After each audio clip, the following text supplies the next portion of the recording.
Anong plano mo sa buhay? Yun yung isang tanong na minsan napakahirap sagutin.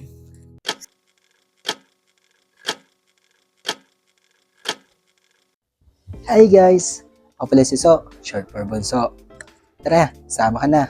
Ito pa rin ang ating pangarap.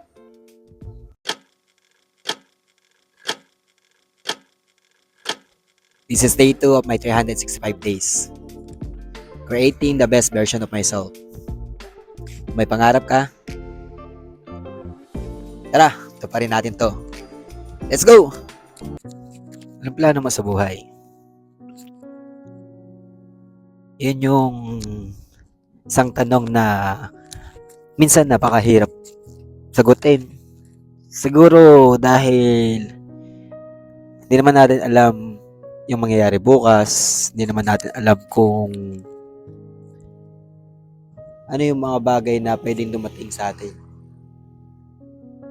Kasi kahit sabihin mo na nakaplano na lahat yan, asahan mo na darating at darating din yung time na yung plano na gusto mo ay hindi mo agad makukuha.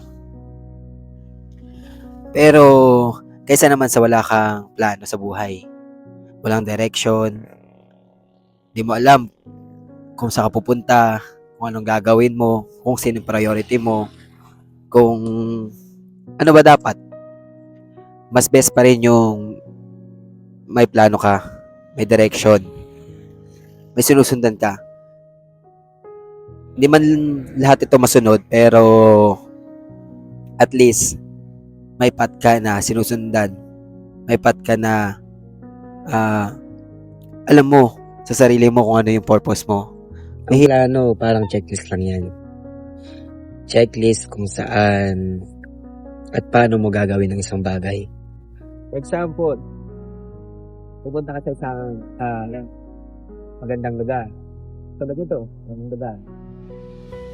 Hindi ka makakarating dito kung hindi ka maliligo, kung hindi ka magbibihis, hindi ka maglalakad o sasakay. Yung mga checklist mo, yung plano mo. Anong gagawin mo dito sa place pagdating mo dito? Parang ganito lang yan eh. Pupunta ka sa isang lugar na hindi mo alam kung anong gagawin mo. Magiging walang saysay yun. Kasi, pumunta ka nga lang. Anong ginawa mo doon? Diba? Wala yung... Parang wala kang direction. Literally na wala kang direction. Kasi di mo alam kung anong gagawin mo. Kaya tendency nun, tatamarin ka na lang. Kasi wala kang plano sa buhay mo eh. Wala kang gagawin sa isang araw na to. Wala kang,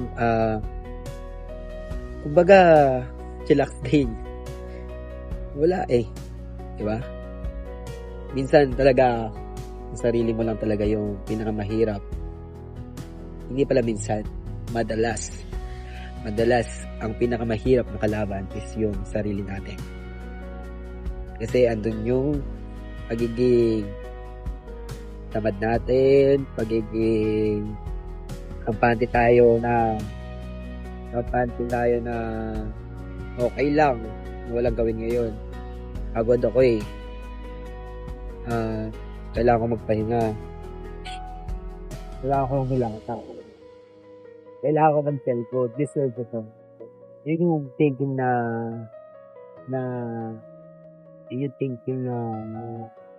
sobrang hinahatak tayo na hindi tayo magplano. Wala tayong gagawin.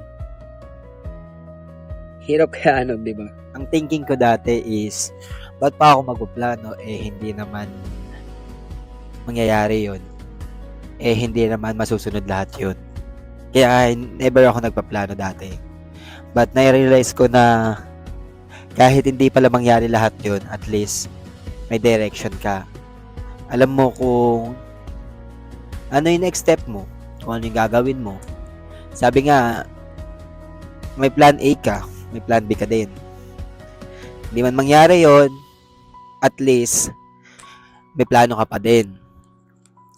Sinubukan mo pa din. Nag-take risk ka pa rin.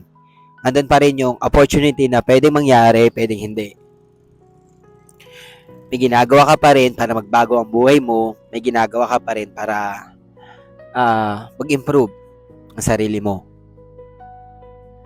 Yun yung bagay na napakahirap labanan talaga, is yung sarili.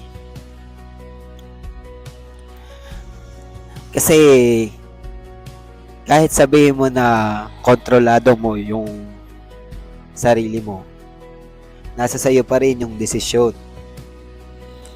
Kung lalago ba to, gaganda ba to, or mag-i-stay ka na lang dyan.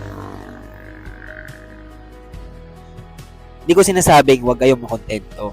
Importante pa rin yung pagiging makontento. Makontento kung anong meron ka. I-develop kung anong meron ka. Sinasabi ko is, kailangan mo lang ng improve yung sarili mo. Huwag mo sasabihin na tamad talaga ako, mahirap lang kami. Hanggang dito lang kami. Kasi doon pa lang is very negative na siya. Negative in way na nililimitahan mo na yung sarili mo. Nililimitahin mo na yung kakayanan mo na binigay sa'yo ng Panginoon. Na imbis na improve mo yung mga talent mo, na imbis na mag-explore ka pa para sa personality mo, nasa ka na sa isang box. Nasa ka na sa isang box na ayaw nang lumayo kasi komportable ka na, okay na dito. Tinago mo na yung mga talent na meron ka. Ngayon, kailangan mo lang talagang improve yung sarili mo. Gumawa ng isang plano na magiging pathway mo para sa success mo.